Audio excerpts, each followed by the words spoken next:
And, the biggest thing for him is, a story that I have that he's helped me a great deal. I think I had one game. We played Denver a couple years ago, and I think our quarterback might have got hurt in that game. They beat us pretty good, and he said the quarterback was hurt, so if I wanted to go after him every play, I can pretty much go after him. He doesn't hold back, and he likes us to throw every punch we can throw. We'll go over to Omar Ruiz. Hey, Todd. How you doing, Omar? Hey, Todd, good to see you. I'm just curious what your first impressions were back in 2013 when you guys got Tyrann Mathieu, and if you envision the leader that he's become, at all the different stops that he's had along the way throughout his NFL journey. Well, he's made me a better coach because he came in a great player. I just tried not to mess him up. From a leadership standpoint, even as a rookie, he was one of the first ones out on the field stretching every day. He took it very seriously. It means a lot to him. One of the smartest players I've ever seen coach this game, and played this game, and I've been doing it a long time. Leadership skills are natural for him. It's not anything made up for him. He's going to fight till the end. He's very intelligent as a ball player. He sees things on the field no one else can see, and you couple that with his leadership skills, and you got a great player. That's what he is. We'll go over to Steve Weish. Hey, Todd. Kind of you talking about the Honey Badger and all the things he does. What about your defense, though? I mean, especially the postseason, all of the takeaways you guys have been able to generate. What's kind of been, has there been a common thread as to what you guys have been able to do? Just playing hard. The guys up front got some good players over there, and they're clicking at the right time. They're playing very well up front. We've been very opportunistic in the back end, and they're coming together, making plays at the right time, and they smell blood and they go after it. We'll go to Rich Cimini. Hi, Todd. How you doing? Kind of a flashback for you here. Could you just describe what sort of reflections do you have on your time with the Jets and any disappointment you might take away? And also what you learned that maybe could help you become a better coach, present and future? Well, obviously, the disappointment is not winning ball games, trying to help the team win the Super Bowl. But learning, there was a lot of great people in the building. When you become a head coach for the first time, I think you learn a lot from the business side of it, from the management side of it, as opposed to building your team, how you want your team, off-field issues. You become a better coach if you're on one side of the ball or the other. Defensively, it made me a good coach because I got a chance to sit in a lot of offensive meetings and learn a lot of things offensively that you don't get privy to just being a defensive coordinator. So that made me a better coach all the way around. And people person and people skills all the way around, you become a natural at it, going through things as a head coach. So you just keep working and try to be better from that standpoint. But those are a lot of things I took from New York. We'll go to Therese Paylor. Hey, Coach Bowles, how you doing today? Good. How you doing? I'm great, man. Hey, listen, I'd like to tap into your vast knowledge of football for a second, if possible. Obviously the Chiefs present some matchup issues for every team they face just because of Hill and Kelsey. But I'm just curious, in all your years of football, how special is Kelsey in particular as a route runner? And, I know you guys don't worry about Hall of Fame bona fides and that stuff, but I am curious to know, like, the special traits you see in this guy that, really stand out to you. Well, he can run and catch, but he's such a smart football player. He has a lot of savvy. He can figure things out, whether he's singling them, doubling them, or playing zone. He'll make the right blocks at the right time. He plays with a high motor. He understands the game, and he has a great rapport with the quarterback. I mean, he's probably one of the best I've seen since I've been coaching. This is probably my 20th year in the league right now. And other than him playing against you, you marvel at watching him play, because if there's a big play to be had, somehow he finds a way to get open, and that says a lot about the guy. We'll go to Nora Princiati from The Ringer. Hi, Coach. So Kansas City's been one of the best teams in the league this year and for the last couple of years on third downs, and in particular in those third and long situations that would normally be pretty unfavorable for an offense. Is there something critical about defending those well when you've already done the work to get them into, a 3rd and 10 plus, particularly because it can be sort of demoralizing when they do find a way to convert those? Well, it looks very comfortable for them. 3rd and 10 plus. A lot of them, like you said, whether Pat does it with his arm or with his feet, he has a lot of weapons to go to. And it's not just Hill and Kelsey. It's Hardman, it's Robinson. They got Watkins. They got a slew of weapons that they can go to. And as a defense, that's what you want. But at the same time, with them converting such a high rate, it poses a big problem. So we got to play great just to make sure we're in that situation and win. We'll go to Ben Shipkill from the New York Times. Hey, Todd, I was wondering about, we know how much speed the Chiefs have on offense, but what is it besides that allows them to get so many yards after the catch? Well, they play fast, but they understand football. They're not just a track team out there. They can beat you vertically or horizontally. Then they can turn around and run the football quite a bit. So they keep you off balance a lot. I think they have a great scheme. Coach Reed, Coach Bieniemy do a great job getting those guys prepared to play and understanding what they have to do to win the game. I don't think they worry about the opposition. I think they do what they do very well, and they do it better than anybody else. We'll go to Joey Knight. Todd, back in the Temple days, if you don't mind me taking you back there, what did you see did you see anything in Coach even back then that made you believe or led you to believe he'd be special? I know he was a grinder. The very first time he came in, we had this test. We had to run 2 330s and 2 160s, and it was pretty much an Olympic time. And it was the very first time I trained all summer and ran as hard as I could, training to get ready for something. And the guy I trained with ran before me, and he passed out, and they took him off on the stretcher. So there was no hope in trying to finish. So nobody really passed the test that day. He got the whole team up the next morning at 6 a.m.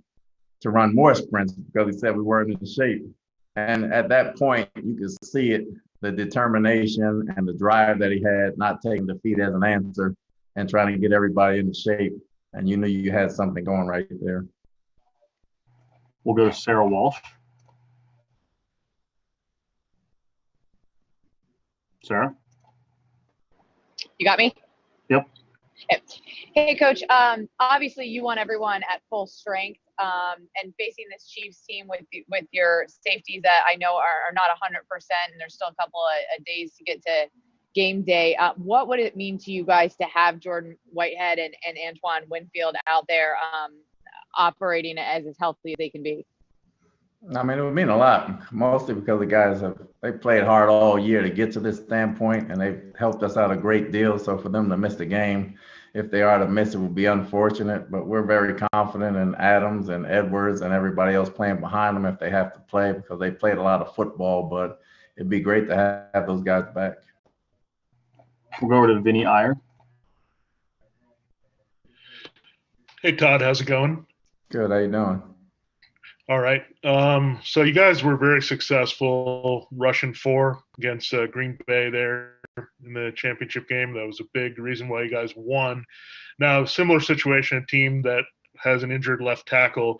Now, does that change the way you attack, and that they're flipping a guy as well to the left side and putting a new guy on the right side? Or how do you kind of exploit that, knowing that you got your 2 guys, Shaquille and JPP, in sync right now?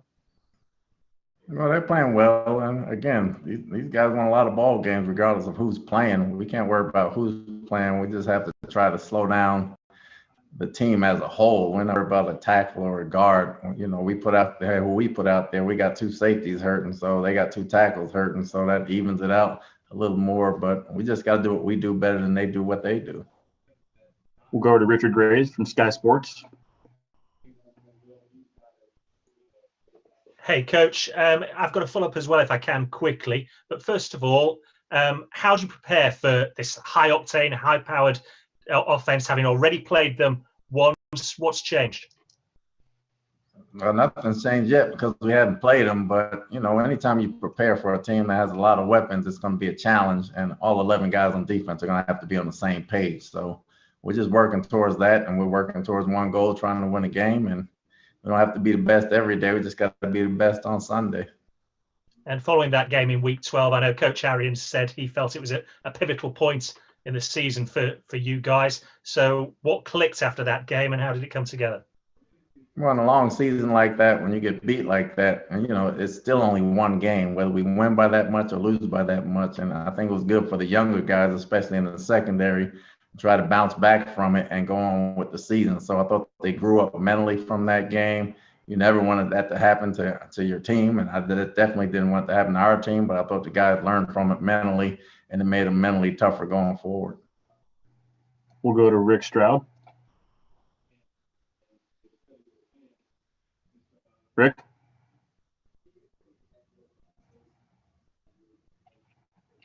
All right. We're going to go over to Arnie Stapleton. Hey, Todd.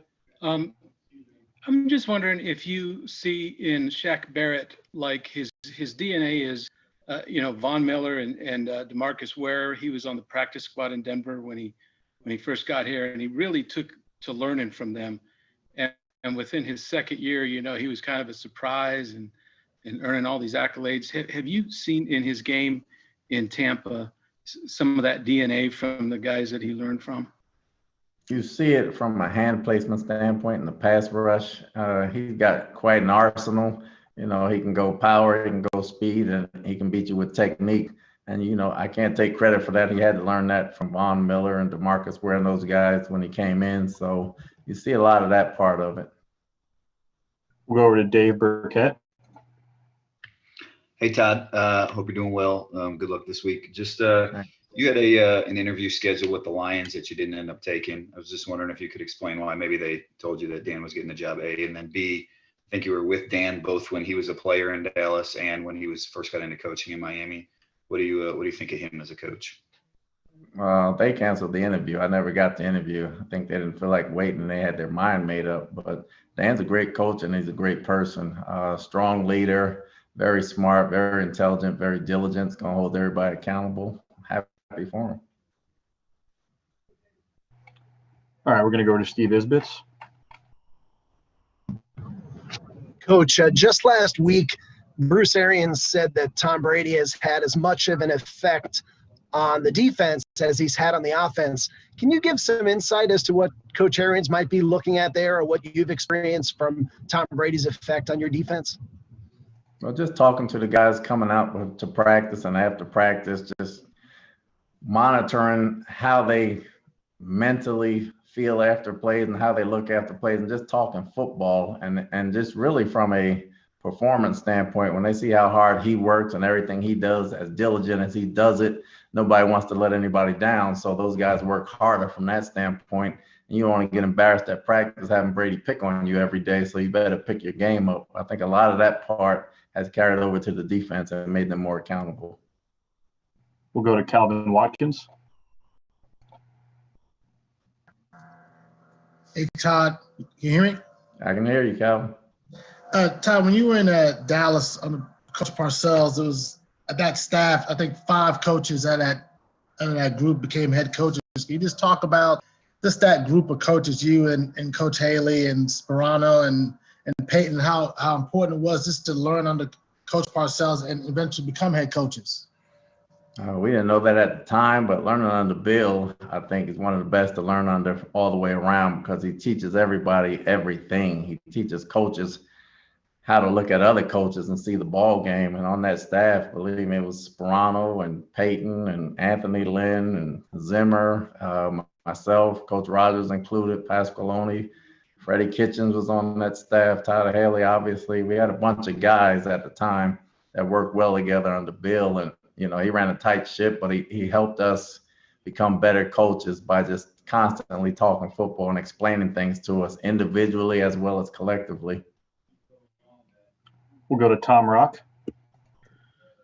Todd, I know Rich asked you earlier about the Jets. When you look back at that experience, what went wrong? Why weren't you able to get those wins? And do you feel like you were given a fair shake in that job? I have 4 years. You get 4 years to try to make some things happen. You don't make excuses as a head coach, and the buck stops there. So I will take everything from my part that I've learned from a responsibility standpoint, because it starts with me. Everybody else has to hold themselves accountable. I just can hold myself accountable. unfortunate that we didn't win. We played a lot of close games, and the discussion, we didn't win. There's no sense to sit here and say shoulda, coulda, woulda. You go through that after the season when you get let go. That's 2 years removed now. Again, I think it made me a better coach than I was back then. Not that I was a bad coach then, but your record shows that you are. So you have to eat that. You have to regroup, and you have to become a better coach. And that's what I'm doing. We'll go to Patrick Finley. Hey, Todd, two Chicago-themed questions for you, if you don't mind. Number one, what was the conversation like 2 years ago when they had an opening at defensive coordinator? I know you and Matt go way back. And number two, what was Matt's dad like as a high school coach? Me and Matt are good friends. We talk a lot anyway. So we had a conversation. Obviously, it entails the whole family and everything else. And we remain good friends till this day. And I'll leave that conversation right where it was. But, hopefully one day we'll work together again. Matt's dad was a screamer and a yeller. He was almost like kind of Randy Macho Man Savage. He coached D-line for us back then in high school. And he never came to work not wired up. Matt's completely opposite, by the way. I was going to say, that's not him at all. All right, we're going to go over to Greg Allman. Hey, Todd, I hope you're doing well. Bruce said last week that this has... Greg, you cut off there. Sorry, Todd, can you hear me? Yep. Hey, Bruce said last week that this has been the most rewarding year of his coaching career. I just want to ask you what you've seen to show that and why you think it's been so rewarding for you guys. I think to get all the free agents that we got and everybody to come together at the right time and the team constantly build and then go through some adversity and keep building, I think it was very, very rewarding for him, especially coming back, and for him to go to his first Super Bowl as a head coach. You can't do nothing but tip your hat off to him, putting all these pieces together in a strange year that it's been for everyone, and to come out on the other end of it and have a chance to win the Super Bowl has been great for him. We're going to go to Jeff Saversky.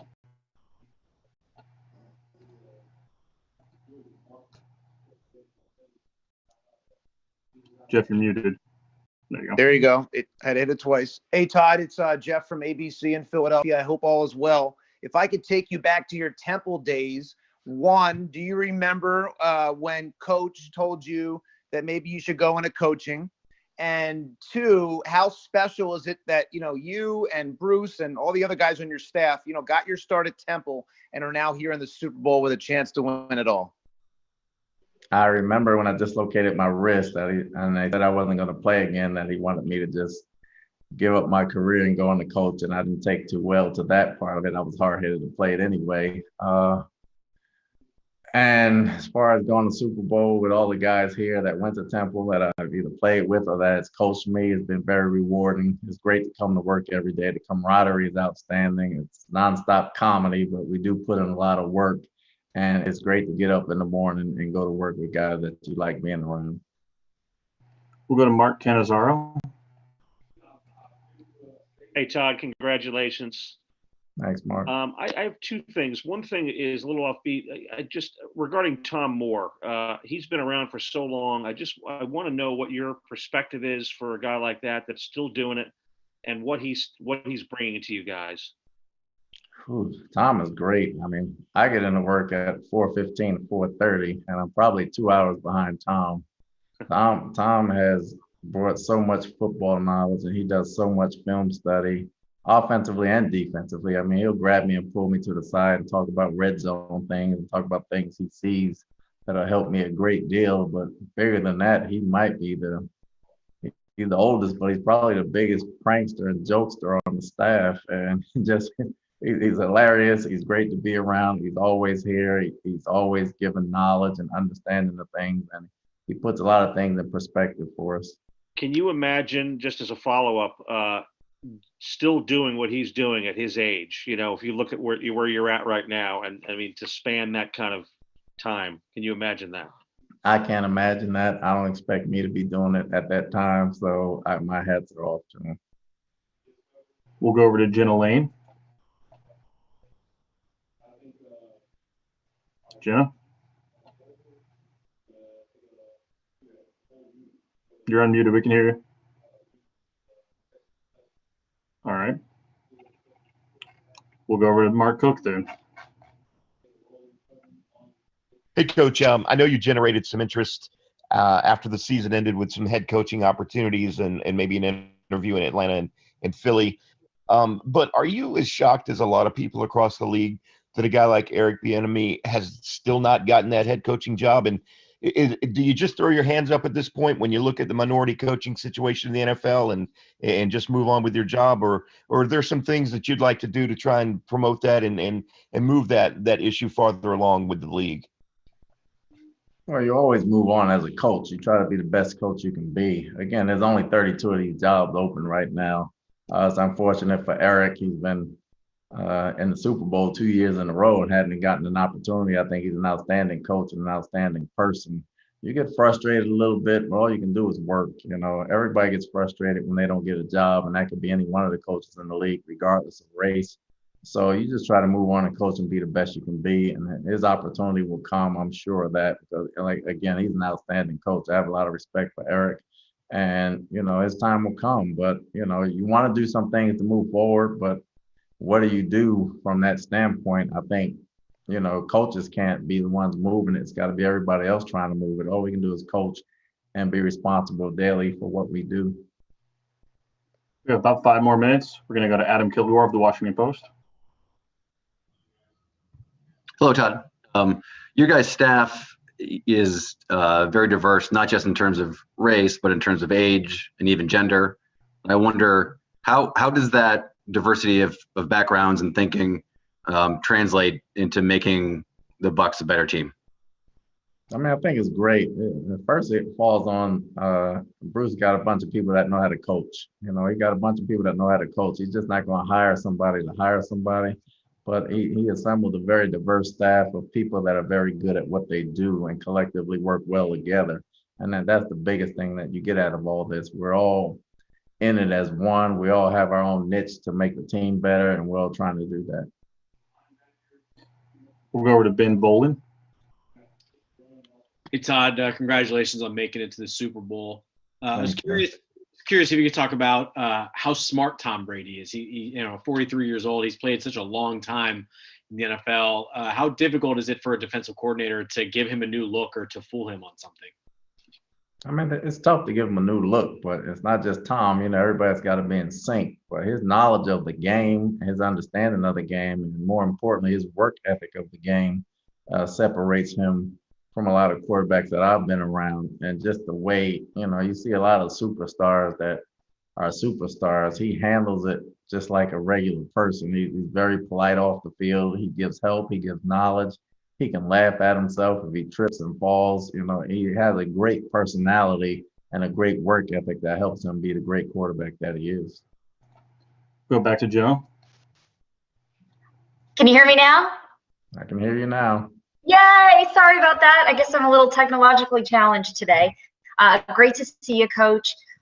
It really, just going back and watching the tape from these last 2 playoff games in particular, it seems like your secondary has just really been a difference maker. Can you just speak to the work that you've done with those guys, including all those early morning film sessions, which I'm still not clear as to what time those actually start at? Well, I got to start with Coach Ross and Coach Rapone. They start out doing a great job with those guys on the back end. They spend countless hours with them. I'll come in and have my part of it as well. But, you know, they're starting to gel together. Hopefully the communication's picked up. The attention to details picked up a lot more, and they're starting to understand what it takes to be a pro in this league. And I think that's a lot. That says a lot. We'll go over to Jeff McClain. Todd, you obviously interviewed with the Eagles for their head coaching position. What was the process like, and do you feel like not being able to do it in person affected you at all? Anytime you Zoom, it's hard to get a job, and you know I'm still playing. I'm thankful for that. So you don't get a second interview, and I know the jobs are running out, so time is limited for teams in the playoffs. This has happened year in and year out. I have a great relationship with those guys. Howie and Jeffrey I have nothing but great respect for, as well as the organization, and they gave me a fair shake. And you know we're still playing, and I'm happy to still be playing. We'll go to Brian Costello. Hey, Todd. Cows. just curious with Mahomes, do you remember the first time he popped up on your radar? I imagine you guys considered him in 2017 when you were drafting. Do you remember anything about scouting him at Texas Tech or anything? I remember having a great arm. Obviously, he had a great arm. He was a baseball player. I really liked that because I was a baseball player. I know he could throw the ball, and I know he's going to be a good player. He was very athletic at the time, and that's what I remember about him. We'll go over to Deanne King. Hey, Coach. Deanne King here from WFLA in Tampa. Go Bucs. We're so excited for you guys. But I wanted to expand the conversation about diversity. This is going to be the first time we see one of the most diverse coaching staffs on this field, especially on this huge stage. Super Bowl Sunday. We're here in Black History Month. If you could, two-part question for you. Speak to what it's like as a Black man to be in the position that you are in and what your message would be to young men who look up to you and aspire to be in the same position that you are in. And ultimately, what message do you hope that this sends to the entire nation and really the entire world? Well, the first thing I hope they just see a coach and not an African American coach. We know what color we are, believe me. We see it every day in the mirror. We want to be recognized as just coaches in this league because we all grinded and worked our way up to this point and got to the game by being good coaches, not by being good Black coaches. And, just for people of our color, as a young kid growing up and you see part of this game, it's good to see some of us in this position. So from that standpoint, you want to be proud and do things for them, but you want to be recognized and leave an impression first and foremost as a football coach and nothing more than that. And I think when we start seeing us more as just football coaches instead of African-American coaches, I think we'll start to move the needle a little bit more. It's been moving, but it's got to move a little bit faster. The message you send is to do your job the best way you can do it and try to go out and compete and win the ball game as a coach. And I think everything else follows that.